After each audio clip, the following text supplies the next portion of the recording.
Plea for Courage by Mel Lyman.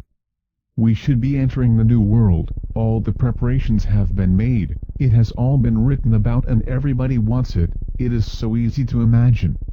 A world where everybody loves each other and all motion is towards harmony and there is no more war or hate or fear and everybody is together all the time. It is very easy to imagine. Yet here we sit in a grey and tumbling world out of place and bursting with song. What happened? We all saw it on LSD. A new consciousness was definitely born. Are we just experiencing the long dry waiting period? Why haven't things changed very much?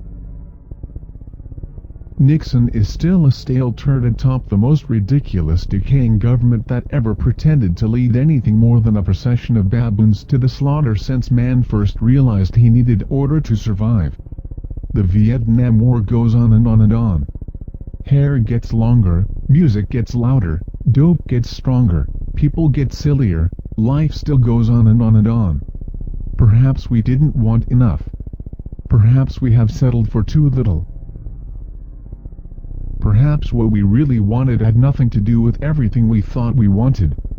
Perhaps the new world hasn't really even begun yet. And it hasn't. We're still mired in the death and decay of the old one.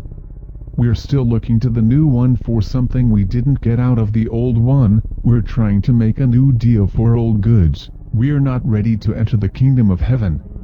But why do I even bother to tell you all this at all? No one ever listens to me. You're all too full of dope and pride and ideas and yourselves to know what's even good for you anymore. You will read this piece and go away completely unchanged, probably even a little more smug than you already are.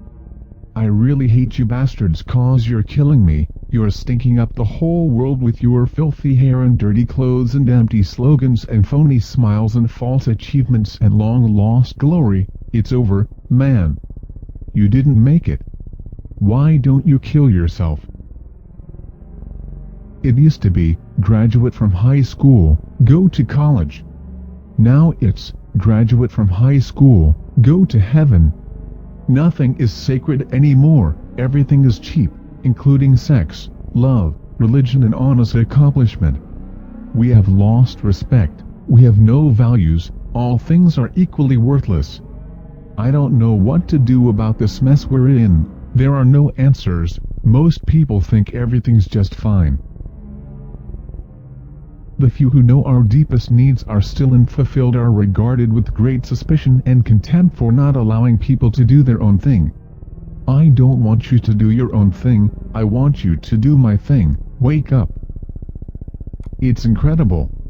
A whole generation of people who grew up with absolutely nothing to do. There is nowhere to go and nothing to do. Education is a farce. Marriage and good jobs and a secure future fill no real need. It is all over before we have even begun. The world is going to fill up with transients. And then what? A whole generation of people who grew up in a world they can't live in. It's amazing. So what did they do? They tried to die in it. And what should they do? They should try and make it fit to live in. The injustice and decay that you are going to have to fight if you are to stay alive would stagger your imagination if you were only aware of it. The whole world is against you, it only wants to die in peace and it will do anything to keep from living, and it will kill you, if you're not already dead.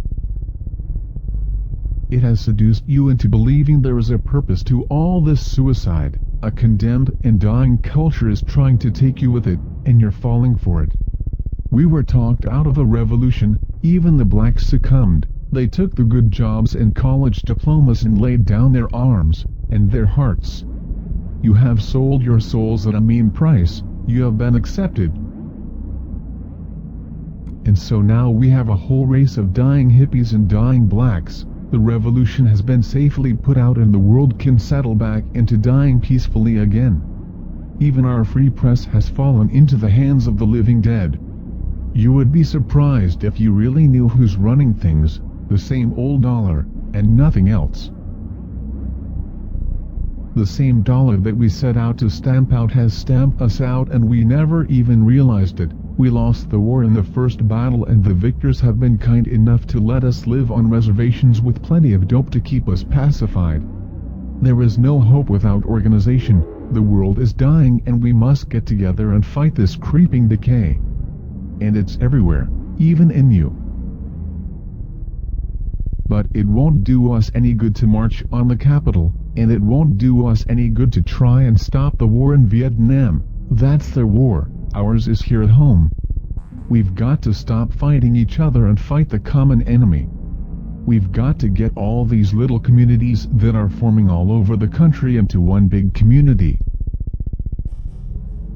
We've got to stop filling up the woods and streets looking for dope and love, and get to know each other and start helping each other and start keeping each other awake, and stop letting ourselves off so easy, and stop thinking we're right and we don't have to do anything about it but just love everybody. We do have to do something about it. We've got to fight for our lives. Get together with your friends, pool your resources, make some money, buy a house, take on some responsibilities, learn to fight for what you believe in, stop doping yourselves up, stop looking for a utopia, look around you with clear eyes and make some clear decisions. The enemy is within. We have to start a new life here. We cannot live in this dying structure. It will kill us. It has already killed itself. Our only weapon is inner strength. A small group of people with a great deal of determination can transform the world.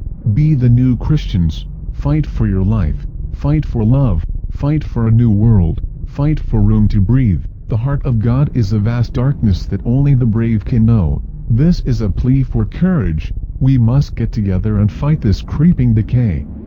Copyright 1967 Trust Incorporated.